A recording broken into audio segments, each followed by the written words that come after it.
நம்மளை சுற்றி இருக்க நிறைய பிரச்சனைகளில் நம்ம ஏற்றுக்கக்கூடிய பிரச்சனைகள் அப்படின்ற ஒரு பிரச்சனைகள் ஒரு சில பிரச்சனைகள் இருக்கும். நம்மளோட வாழ்க்கையில் ஏன் நடந்துச்சு அப்படின்னு நம்மளால் ஏற்றுக்கவே முடியாத பிரச்சனைகள் அப்படின்ற பிரச்சனைகள் இருக்கும்.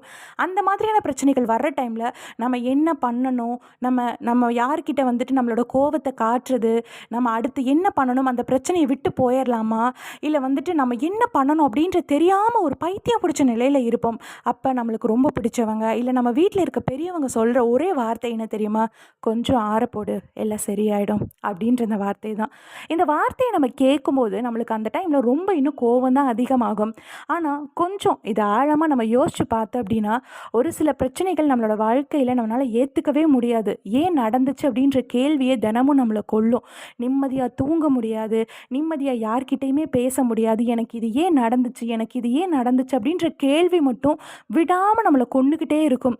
இந்த மாதிரியான ஒரு சூழ்நிலையில் கூட நம்மளுக்கு தெரிஞ்ச பெரியவங்களோ இல்லை நம்மளை சுற்றி இருக்கவங்களோ மறுபடியும் சொல்கிற வார்த்தை கொஞ்சம் ஆறப்போடு எல்லாம் சரியாயிடும் அப்படின்றது தான். ஆனால் ஒரு வருஷத்துக்கு முன்னாடி நானும் இதே மாதிரியான ஒரு சூழ்நிலையில் தான் இருந்தேன். இப்போ ஒரு வருஷத்துக்கு மேலே ஆயிடுச்சு எனக்கு அந்த ப்ராப்ளம் வந்து. அந்த பிரச்சனை இருந்த டைமில் எனக்குள்ளே இருந்த கேள்விகளும் நான் இருந்த மனநிலையும் வந்து மொத்தமாக வேறு. ஆனால் அந்த பிரச்சனையை தாண்டி இப்போ ஒரு வருஷத்துக்கு அப்புறம் வந்துட்டேன். இன்னமும் அந்த மாதிரியான பிரச்சனைகள் என்னை சுற்றி நடந்துக்கிட்டே தான் இருக்குது. ஆனால் நான் அந்த பிரச்சனையை அப்போது அந்த டைமில் சூட்டோட சூட்டாக ரொம்ப கோவப்பட்டு ஆக்ரோஷத்தோடு ஹேண்டில் பண்ணியிருந்தேன் அப்படின்னா நிச்சயமாக அது வேறு மாதிரி தான் போயிருக்கும். எல்லாத்துக்குமே ஒரு காலகட்டம் எடுத்துக்கும் இல்லையா? ஒரு சில பிரச்சனைகள் வந்து உடனே முடிஞ்சிடும், ஒரு சில பிரச்சனைகள் கொஞ்சம் டைம் எடுத்துக்க தான் செய்யும். அந்த டைம் அப்படின்றது கண்டிப்பாக நம்ம கொடுத்தோம் அப்படின்னா தான் அந்த ப்ராப்ளம் அப்படின்றத நம்மளால் கரெக்டாக ஹேண்டில் பண்ண முடியும் அப்படின்றத நான் வந்து உணர்ந்தேன்.